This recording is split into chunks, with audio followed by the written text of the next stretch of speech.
Euclid's Elements, Book 3, Proposition 16. The straight line drawn at right angles to the diameter of a circle at its extremity will fall outside the circle. And into the space between the straight line and the circumference, another straight line cannot be interposed. Further, the angle of the semicircle is greater than, and the remaining angle less than, any acute right angle. So there's three things we're going to prove here. So if we have a circle and we have a diameter of the circle, and from the extremity of that diameter we draw a line at right angles, then there are three things that we can demonstrate. So the first thing we can demonstrate is that this line, this perpendicular line, the perpendicular will fall outside the circle. The second thing we can show is that into this space between the circumference and this perpendicular line, we can't stick another line and somehow interpose it or force it into that space. So this angle is so skinny, the space is so tiny that there's not room for another line. Another line cannot be interposed or squeezed in there. And the third thing that we'll show is that the angle of the semicircle, so the angle here between this and the circumference, this angle is greater than any acute angle. So it's the greatest possible acute angle. It's not 90 degrees, but it's greater than any other possible acute angle. And the angle on the other side of this, namely this angle is less than any acute angle. So it's as close to zero as it can be. It's not zero, but it's smaller than any other possible acute angle. So we get into the idea of limits here. So the third thing is that the angle of the circumference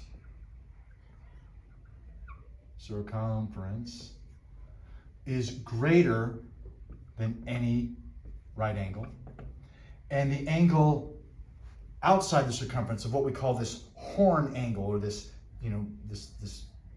vanishing angle, this angle is less. So the remaining angle, let's call it the remaining angle.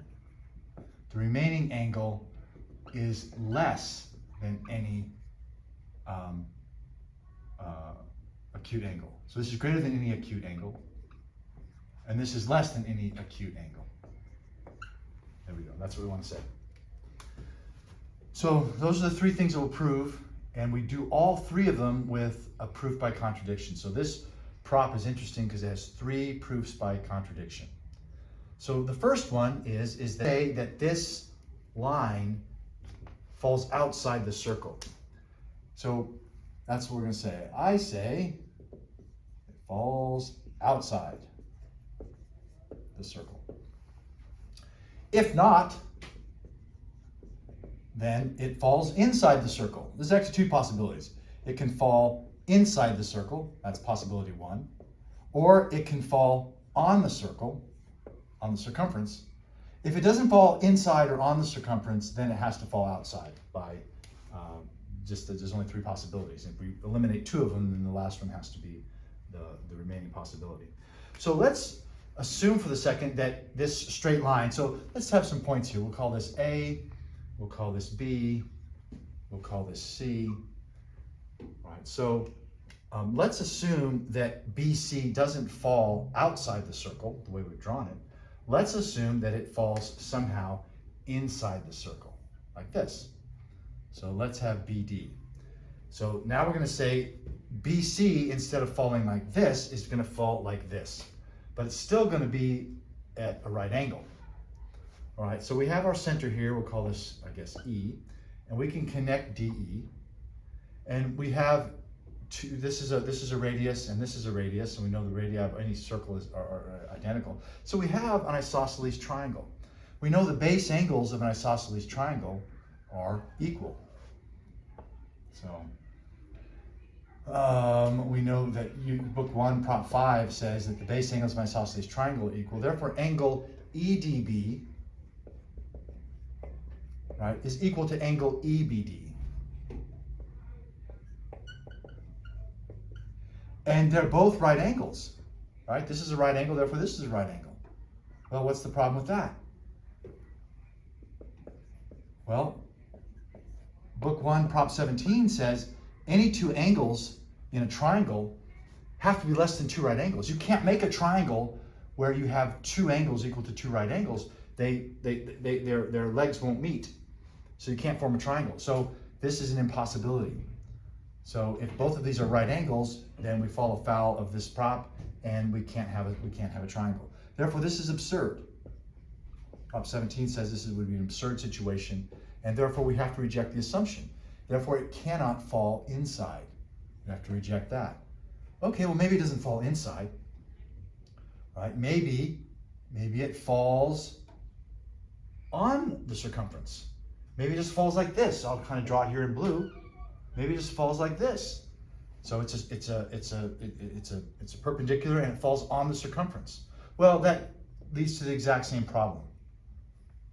Because again, if this is supposedly a right angle, then these are two radii. That makes this base angle a right angle. So because base angles of an isosceles triangle have to be equal.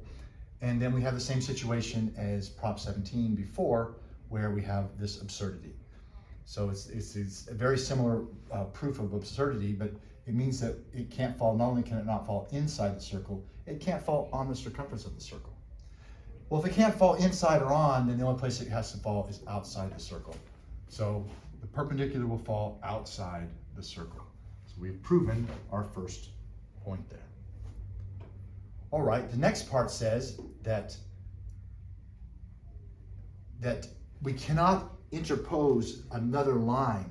So we can't stick another line somehow and fit it into this space between CB and this circumference BD. All right, and this is again another proof by contradiction. And so we'll look at another proof here. So I say, okay, another line cannot be interposed or squeezed in there, okay? If not, let's just assume for the sake of argument that we can stick another line in there, okay? If we can, let it be, okay, this line here, we'll call it BF, okay? Well, if it were possible to stick BF into the space between DB and BC, then we can draw a line perpendicular. So from any point, we can draw a line perpendicular to another line. So if this line isn't perpendicular, right, then we can draw another line here. We can draw this line. This line will be perpendicular. Okay, so this is our perpendicular to this line. And if we look at this triangle, the triangle formed here, we know that if this is a right angle, then this can't be a right angle because Prop 17 says you can't have two of them. Since this is a right angle, this has to be less than a right angle. So we have, let's make this point here FG, okay, and we can call this point H. So if angle EGB is a right angle because it's the perpendicular, okay, so it's the right angle, then the angle at B here has to be less. Angle EBG or EBF has to be less than a right angle. Well, if that's true, then according to Book 1, Prop 19, the greater angle is subtended by the greater side. Since this is the greater angle, it's subtended by the greater side. So, and the lesser angle will be subtended by the lesser side. So we know that BE, okay, the side opposite or subtending the greater angle, has to be greater than the side opposite the smaller angle, namely EG. But we also know that this is a radius and EH is a radius. So BE has to be equal to EH. But if EH is equal to BE, then EH is greater than EG. EH is greater than EG. We're saying the lesser, the part, is greater than the whole. That's absurd. The part can't be greater than the whole. So this gives rise to an absurdity. Therefore, we cannot have another line here that we could interpose in here because it creates this absurdity. Therefore, we can't. This line can't exist, and therefore my original assertion holds that we cannot interpose another line into this space. So that's the second thing that we've proven.